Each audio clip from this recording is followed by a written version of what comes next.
Bonjour et bienvenue sur cette nouvelle vidéo. Aujourd'hui, nous allons voir dans Pratique Photo comment fonctionne la priorité à la vitesse. Donc, sur vos appareils Canon, il faut vous mettre sur TV. Alors, c'est des modes semi-automatiques, hein, et sur Nikon S. Quand je dis semi-automatique, c'est-à-dire que vous allez avoir la main sur la vitesse, mais là, c'est votre appareil, votre réflexe qui va choisir l'ouverture. Il va régler l'ouverture de votre diaphragme pour que vous ayez suffisamment de lumière qui rentre dans votre appareil et que vous ayez une image bien exposée, une photo bien exposée pour lui. Après, on peut faire quelques corrections, ça je vous montrerai. Mais bon, voilà, ça c'est des choses que faut que vous sachiez. Donc, si votre sélecteur est positionné sur TV ou S, vous donnez à votre réflexe la priorité à la vitesse. C'est-à-dire, vous dites à votre réflexe, voilà, je veux que ma vitesse soit prioritaire. C'est sur ça que on doit se fixer. Et donc, vous n'aurez plus accès à l'ouverture. L'ouverture, c'est votre réflexe qui la choisira. Mais en principe, il choisit la bonne ouverture pour avoir une photo bien exposée. Donc votre réflexe va décider de lui-même l'ouverture du diaphragme, c'est ce que je vous ai expliqué, hein, pour avoir une photo bien exposée. Je vais plus vite des fois que la musique, je fais tellement à force que puisque là ça fait plusieurs fois que je la répète. Vous utilisez cette fonction pour TS, c'est surtout pour figer des mouvements, alors photos de sport, etc.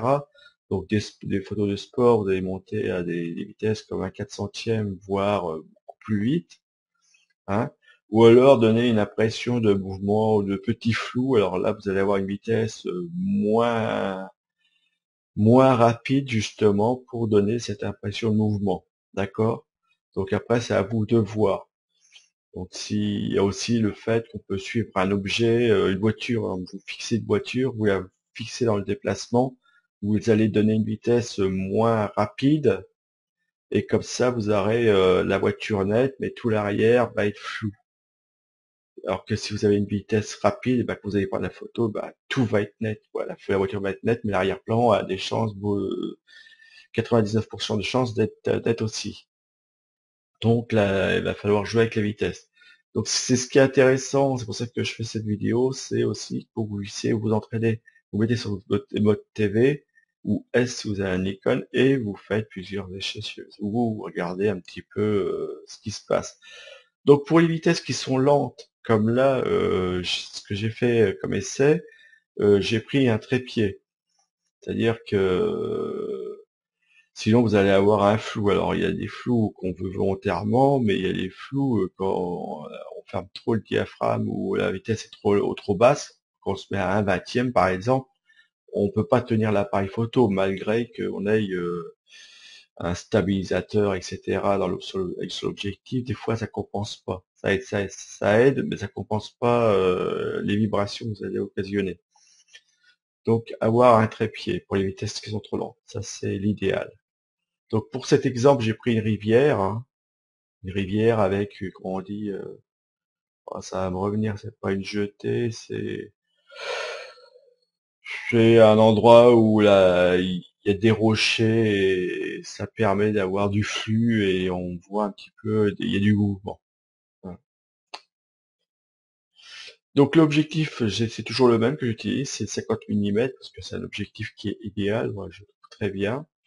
D'accord, il me permet d'avoir une grande ouverture, il me permet avec sa grande ouverture d'avoir une vitesse suffisamment élevée. Et par contre, il ferme qu'à f22, donc ça limite je peux pas être très loin, mais suffisamment pour faire cet essai.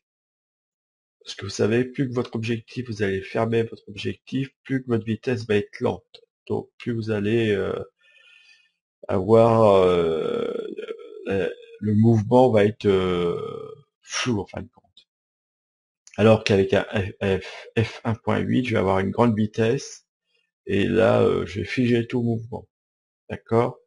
Donc si j'avais mon 18, pour cet essai, si j'avais pris mon Sigma 18 mm, 18-50, lui il ferme à f32.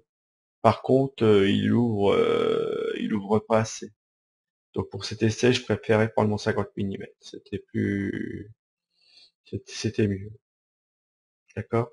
Donc vous vous mettez sur le mode TV. Donc le mode TV ou S sur les Canon, hein, pas sur les Nikon, je veux dire, TV sur les Canon. Et nous allons passer de 1/2500e à 1 seconde.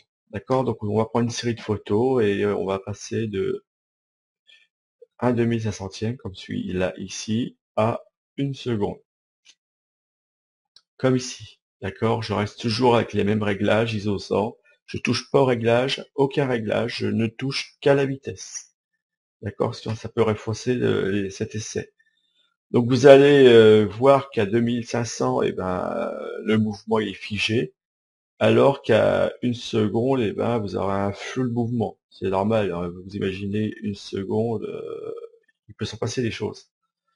Donc voilà, à 2500, en gros, ce que ça donne, la photo, vous voyez, le mouvement est figé, on voit les petites gouttelettes, on voit tout, alors qu'à 1 seconde, vous avez ça. Et ça, c'est pris sans aucun filtre ou quoi que ce soit. C'est qu'avec l'objectif. Donc vous voyez, même sans artifice, enfin sans sans filtre, on peut quand même s'amuser, on peut quand même faire des choses. Si vous avez une cascade, une rivière, un truc comme ça, vous pouvez, en baissant la vitesse, vous amuser à faire des choses comme ça. Alors l'écart, c'est que ici, je suis obligé d'avoir une grande ouverture, d'accord? Pour avoir une vitesse aussi élevée que ça, mon ouverture sera grande, donc ma profondeur de champ sera très très faible. Et ici, au contraire, pour avoir une seconde, eh ben, je vais être obligé de fermer mon diaphragme. Enfin, le diaphragme va se fermer automatiquement parce que j'aurai pas le choix, c'est l'appareil qui va le faire. Là, il est à F22, sûr et certain, et pour avoir une seconde. Alors que si vous avez un filtre, eh ben, vous pourriez avoir une seconde, mais avec une plus grande ouverture. Là, j'avais pas de filtre, donc c'était juste pour vous montrer comment jouer avec votre vitesse, à quoi correspond ce mode TV. Donc voilà, 2500, donc vous voyez toutes les petites gouttelettes, on les voit bien, etc. Et on va passer 2000. Vous voyez, on commence à voir que la pierre ici, la zone qui est la pierre, elle commence à se recouvrir.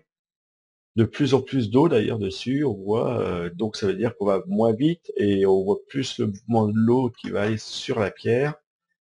Et on voit 640, 500, vous voyez toujours 400. Donc vous voyez, à un 400e, où déjà le mouvement est quand même pas, on voit du flou, mais c'est quasiment figé, quoi. Hein. Donc là, c'est rapide. Mais imaginez une personne, elle bouge plus, là, les 400e, vous l'avez figé. 3000, enfin 320, 320, 320e, 1/50e. Et là, on voit que ça devient de plus en plus flou, donc de plus en plus de mouvement. 1/200e, vous voyez, là, c'est quasiment flou. La pierre, on la voit quasiment plus. 1/125e, 1/100e.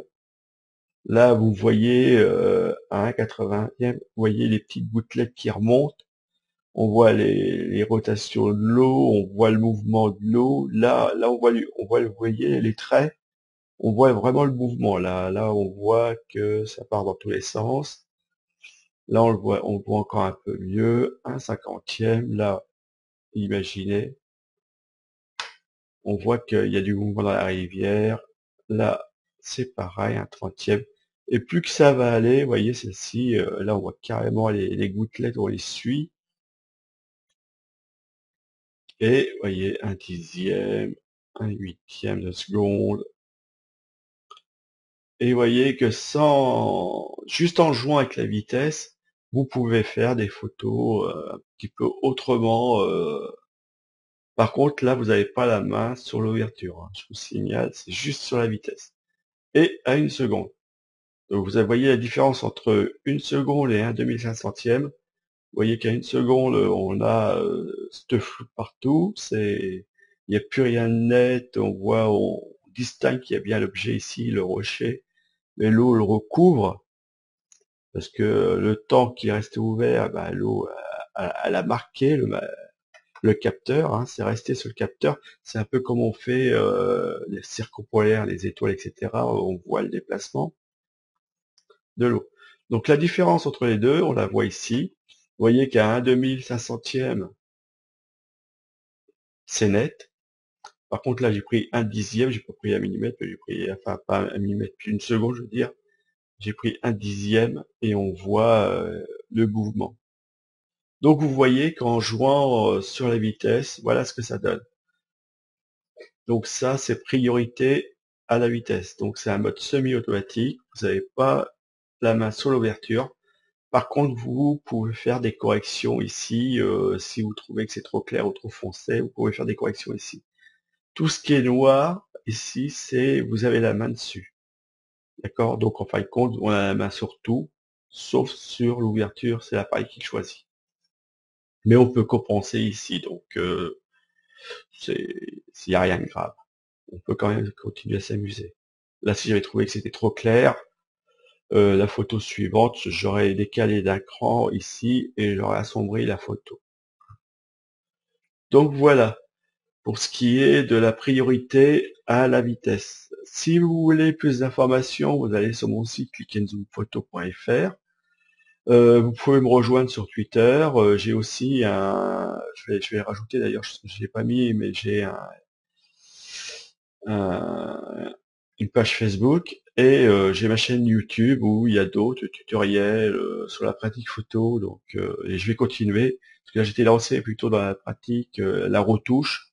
Et là j'ai décidé d'élargir un petit peu et de partager avec vous mes connaissances en photo. Donc, je vous communique ce que j'en sais, ce que je connais. J'invente rien. Ce que je fais là, vous pouvez le reproduire chez vous facilement. Et comme c'est marqué ici, c'est apprendre facilement et à votre rythme. Donc, ça veut bien tout dire. Donc, je vous remercie de m'avoir suivi sur cette vidéo. Je vous dis à une prochaine vidéo. Au revoir.